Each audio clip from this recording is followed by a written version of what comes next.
जय हिंद बच्चों मैं अजय कुमार वाराणसी उत्तर प्रदेश से आपके अपने चैनल नौ सेक्शन पे स्वागत करता हूं। बच्चों आज मैं जीके के इंपॉर्टेंट क्वेश्चंस बताने जा रहा हूं।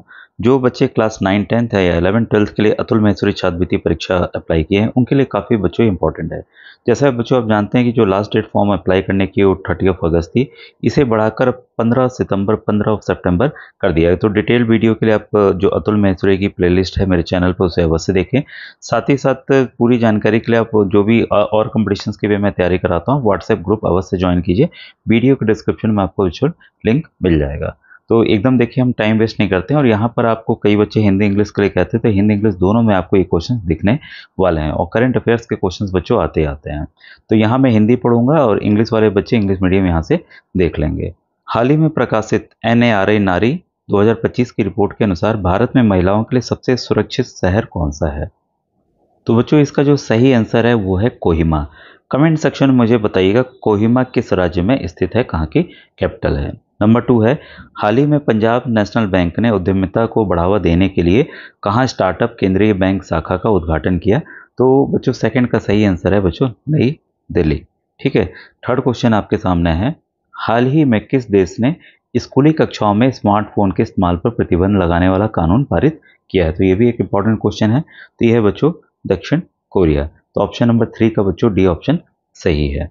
फोर्थ है, रक्षा सहयोग पर भारत सऊदी अरब संयुक्त समिति की 7वीं बैठक कहाँ आयोजित हुई? तो ये इतना इंपॉर्टेंट नहीं है, लेकिन एक सरसरी नौर पर देखते चलिए, कभी भी क्वेश्चन आ सकते हैं। तो ये बच्चों है नई दिल्ली।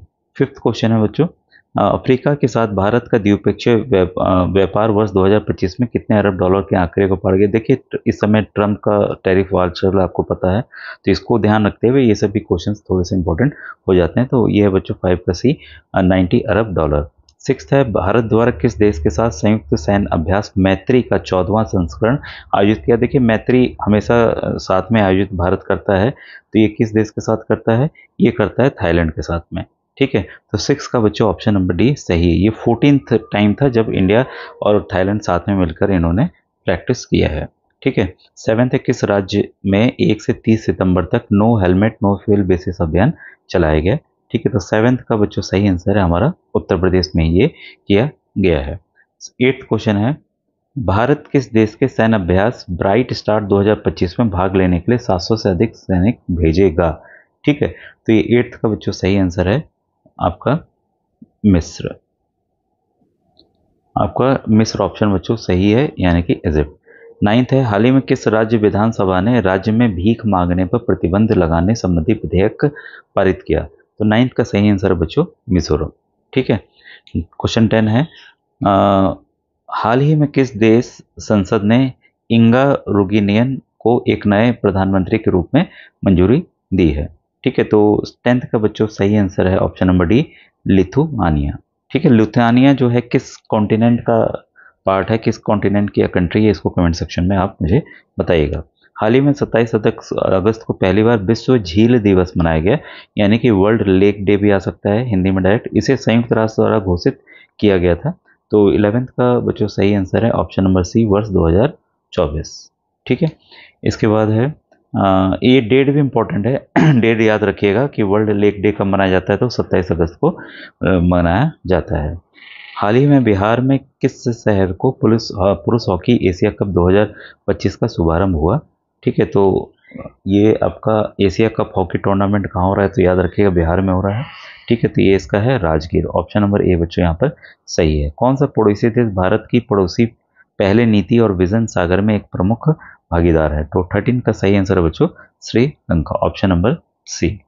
इसके बाद क्वेश्चन नंबर 14 है, NHRC ने कहा उच्च शिक्षण संस्थानों में रैगिंग की पुनः जांच जागरूकता के माध्यम से सुरक्षित परिसरों का निर्माण विषय पर चर्चा का आयोजन किया? तो ये सही ऑप्शन इसका बच्चों नई दिल्ली। किस राज्य सरकार ने समय पर पेंशन वितरण के लिए ई भविष्य पहल शुरू किया है? तो 15th का सही आंसर है अरुणाचल सरकार ने किया है। क्वेश्चन नंबर 16 है, विश्व में सर्वप्रथम किस देश ने सूचना का अधिकार कानून लागू किया था? तो ये काफ़ी इंपॉर्टेंट है, राइट टू इंफॉर्मेशन एक्ट। तो ये किया गया था बच्चों स्वीडन में। ठीक है। तो ये भारत में भी अब लागू जो RTI कानून है, राइट टू इंफॉर्मेशन एक्ट जो है लागू हो चुका है। और ये आप मुझे कमेंट सेक्शन बताइएगा ये किस सन से या ये एक्ट कब बना और ये कब से ये लागू हुआ? ठीक है। ये काफ़ी इंपॉर्टेंट क्वेश्चन है बच्चों। ठीक है। क्वेश्चन नंबर 17 है आपके सामने है, जोग्राफेटस मैथ्यू नामक तितली की नई प्रजाति की खोज किस राज्य में की गई? तो 17 का सही आंसर बच्चों केरल में। देखिए केरल अभी भी काफ़ी वैरायटी है, डाइवर्सिटी है और अभी भी देखिए खोजा जा रहा है। ठीक है। क्वेश्चन नंबर 18 है आपके सामने में है, स्विट्जरलैंड किस प्रकार के लोकतंत्र का एक उत्कृष्ट उदाहरण है? तो बच्चों यहाँ पे प्रत्यक्ष लोकतंत्र है, यानी कि डायरेक्ट डेमोक्रेसी है।